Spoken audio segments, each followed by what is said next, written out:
अस्सलाम वालेकुम स्टूडेंट। जो हमारा नेक्स्ट टॉपिक है चैप्टर नंबर 8 का, वो है general methods of preparations of alkanes. ठीक है, कि हम डिस्कस करेंगे कि अल्केन्स को हम किस तरह प्रिपेयर्ड कर सकते हैं। ठीक है, उसके कुछ जनरल मेथड्स हैं। ठीक है, जो फर्स्ट मेथड है वो है hydrogenation of unsaturated hydrocarbons. Student, सबसे पहले हम इस टर्म को समझने की कोशिश करते हैं कि हाइड्रोजिनेशन ऑफ अनसैचुरेटेड हाइड्रोकार्बन्स का मतलब क्या है। ठीक है, और किस तरह फिर हम डिस्कस करेंगे कि क्या रिएक्शन होता है। ठीक है, कौन सी कंडीशन हम अप्लाई करते हैं। ठीक है, अब हम फर्स्ट टर्म देखते हैं। हाइड्रोजिनेशन का क्या मतलब होता है। हाइड्रोजिनेशन का मतलब होता है एडिशन ऑफ हाइड्रोजन। ठीक है, अनसैचुरेटेड हाइड्रोकार्बन्स। ठीक है, अब अनसैचुरेटेड हाइड्रोकार्बन्स के बारे में हमने डिस्कस किया था कि अनसैचुरेटेड हाइड्रोकार्बन्स वो होते हैं जिनमें क्या होते हैं, मल्टी बॉन्ड्स प्रेजेंट होते हैं। मल्टी बॉन्ड्स क्या है, डबल और ट्रिपल बॉन्ड। ठीक है, तो अब हम अगर बात करें, सिंपल बात करें, तो हम कहेंगे कि अनसैचुरेटेड हाइड्रोकार्बन्स का यहाँ जो मतलब है वो क्या है, अल्कीन्स और अल्काइंस।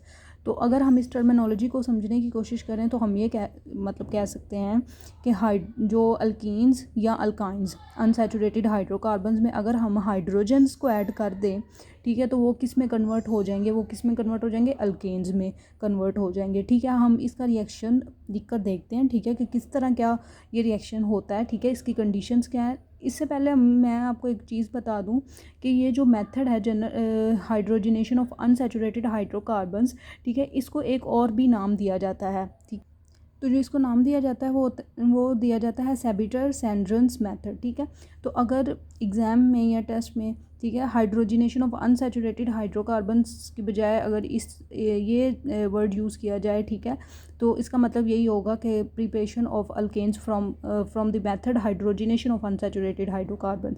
ठीक है, अब हम देखते हैं कि कौन सी कंडीशन है। ठीक है, तो हम सिंपली ये कहते हैं कि क्या होता है कि हाइड्रोजिनेशन ऑफ अल्कीन्स और अल्काइंस किया जाता है इन द प्रेजेंस ऑफ एक कैटलिस्ट है। ठीक है, निकल कैटलिस्ट। ठीक है, इसको Ni से रिप्रेजेंट करते हैं, निकल कैटलिस्ट। और टेम्परेचर हम देते हैं 200 टू 300 डिग्री सेंटीग्रेड। ठीक है, या सेल्सियस। ये क्या है, ये कंडीशन है। ठीक है, हम क्या करते हैं, एडिशन करते हैं हाइड्रोजन का टू अनसैचुरेटेड हाइड्रोकार्बन्स, मतलब अल्कीन्स और अल्काइंस में, ताकि उसको कन्वर्ट कर लिया जाए किस में, अल्केन्स में। अगर जनरल रिएक्शन अगर हम लिखें, ठीक है, तो हम कहते हैं कि अनसैचुरेटेड हाइड्रोकार्बन्स क्या होते हैं, जिसमें क्या हो, सिंगल बॉन्ड हो या डबल बॉन्ड हो। ठीक है, तो अगर हम अल्कीन्स का लिखें, ठीक है, ये आर कोई भी जनरल रिएक्शन के लिए हम ये जो आर है इसको रिप्रेजेंट कर देते हैं कि कोई भी आगे कार्बन चेन है। ठीक है, तो डबल बॉन्ड CH2। अब ये क्या है, ये एक आप क्या लेंगे, एक अल्कीन है। ठीक है, इसके अंदर हमने क्या करना है, एडिशन ऑफ हाइड्रोजन करना है। ठीक है, हमने यहाँ लिख दिया H2।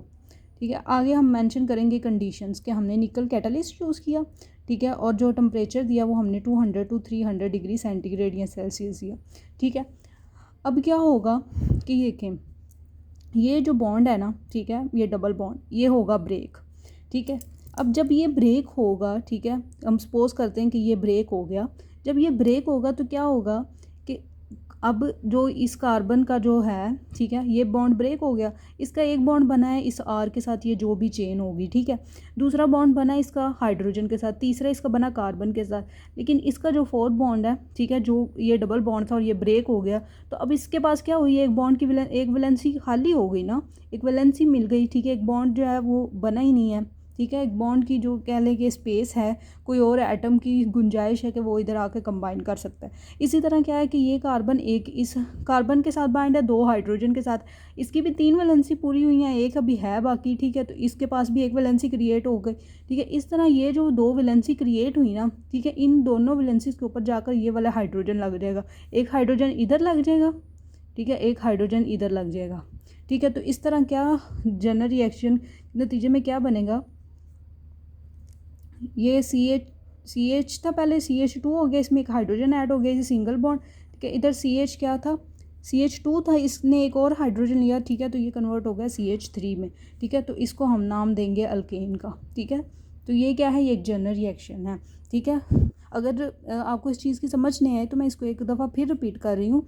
देखिए, जब क्या होता है कि कार्बन कार्बन के दरमियान ये डबल बॉन्ड जो है, ठीक है, इसका एक बॉन्ड क्या होता है, ब्रेक होता है, तो इनके पास क्या आती है, इनके पास वैलेंसी क्रिएट हो जाती है। वो जो वैलेंसी होती है, ठीक है, वहाँ आके क्या हो जाते हैं, कि हाइड्रोजन एटम्स क्या आ जाते हैं, वो आकर उधर अटैच हो जाते हैं। जो हाइड्रोजन हम जिसकी हाइड्रोजनेशन कर रहे हैं ना, एडिशन ऑफ हाइड्रोजन कर रहे हैं, तो एडिशन ऑफ हाइड्रोजन कब होगा, जब क्या होगा, हम ये कंडीशंस देंगे, ठीक है, तो कार्बन कार्बन जो डबल बॉन्ड होगा, ठीक है, वो ब्रेक हो जाएगा, ठीक है, इनके कार्बन कार्बन सिंगल बॉन्ड रह जाएगा और दो क्या होंगी, वैलेंसीज क्रिएट हो जाएंगी दोनों कार्बन के ऊपर, वहाँ जाके एक एक हाइड्रोजन लग जाएगा, ठीक है, तो वो कन्वर्ट हो जाएगा किस में, अल्केन में। अब ये तो हमने जनरल एग्जाम्पल दी, ठीक है। अब हम वैसे एक एग्जांपल देख लेते हैं, ठीक है। जिस तरह हमने कहा है कि जो फर्स्ट मेंबर है किसका, अल्कीन फैमिली का, ठीक है, जिसको हम इथीन कहते हैं, ठीक है, जो है CH2 डबल बॉन्ड CH2, ठीक है। इसके अंदर हमने हाइड्रोजन ऐड करना है, हाइड्रोजनेशन करना है, ठीक है। कंडीशंस वही हैं जो ऊपर मेंशन है, ठीक है। अब यहाँ भी क्या होगा, कार्बन कार्बन में से ये डबल बॉन्ड ब्रेक होगा, ठीक है, इनके पास क्या हो जाएंगे, ये डबल बॉन्ड क्या हुआ, ब्रेक हो गया, अब सिंगल बॉन्ड है इधर बस, ठीक है, इनके पास एक एक वैलेंसी क्रिएट हो जाएगी, ठीक है, तो ये बन जाएगा CH3 और CH3, तो ये इथेन में कन्वर्ट हो गया, ठीक है। तो जब हमने इथीन की क्या की, हाइड्रोजनेशन की, तो वो किस में कन्वर्ट हो गया, वो इथेन में कन्वर्ट हो गया, ठीक है। तो ये क्या है, ये जनरल ये सिंपल रिएक्शन है, ठीक है, फॉर द सिंथेसिस ऑफ या मेथड ऑफ प्रिपरेशन में, ठीक है, ऑफ अल्केन्स, ठीक है। तो हाइड्रोजनेशन जो है इसमें ज़रूरी नहीं कि हम निकल ही कैटालिस्ट यूज़ करें, ठीक है, प्लाटिनम और प्लेडियम भी यूज़ कर सकते हैं, ठीक है। इनको इस तरह प्लेटिनम और पैलेडियम को यूज़ कर सकते हैं, लेकिन ये ना थोड़े एक्सपेंसिव होते हैं, ठीक है। लेकिन इनमें क्या होता है कि ये इनको यूज़ करने का बेनिफिट क्या होता है कि ये जो रिएक्शन होते हैं ना, इनमें हमें हाई टेम्परेचर देने की ज़रूरत नहीं पड़ती, ये रूम टेम्परेचर पे ही रिएक्शन को क्या कर देते हैं, कैरी आउट कर सकते हैं, ठीक है। लेकिन ये एक्सपेंसिव होते हैं, जबकि निकल जो होता है वो चीप होता है, इस वजह से हम निकल को मोस्टली यूज़ करते हैं, ठीक है। अच्छा, ये जो है जनरल मेथड है हाइड्रोजनेशन ऑफ अनसैचुरेटेड हाइड्रोकार्बन है, ठीक है। इसकी एक इम्पोर्टेंस है इंडस्ट्री के पॉइंट ऑफ व्यू से अगर हम देखें, ठीक है। तो इसमें हम क्या करते हैं कि वेजिटेबल घी जो होता है, वेजिटेबल घी, इसको बनाते हैं, इसको कहाँ से बनाते हैं, फ्रॉम वेजिटेबल ऑयल। अब जो वेजिटेबल घी है ना, ये सैचुरेटेड है, ये सैचुरेटेड फैटी एसिड होते हैं, ठीक है। अब और जो वेजिटेबल ऑयल है ना, वो क्या होते हैं, वो अनसैचुरेटेड फैटी एसिड होते हैं, ठीक है, अनसैचुरेटेड, ठीक है। तो इसमें क्या होता है, इसकी जब हम क्या करते हैं, इसकी हाइड्रोजनेशन करवाते हैं, ठीक है, मतलब एडिशन ऑफ क्या करते हैं, हाइड्रोजन करते हैं, ठीक है। तो ये किस में कन्वर्ट हो जाता है, ये कन्वर्ट हो जाता है वेजिटेबल घी में, ठीक है। तो ये क्या है, ये इंडस्ट्रियल स्केल पे इनका ये यूज़ है, ठीक है। इंडस्ट्रीज़ में इस मेथड को यूज़ किया जाता है और कन्वर्ट कर दिया जाता है वेजिटेबल ऑयल को इन दी फॉर्म ऑफ वेजिटेबल घी, ठीक है।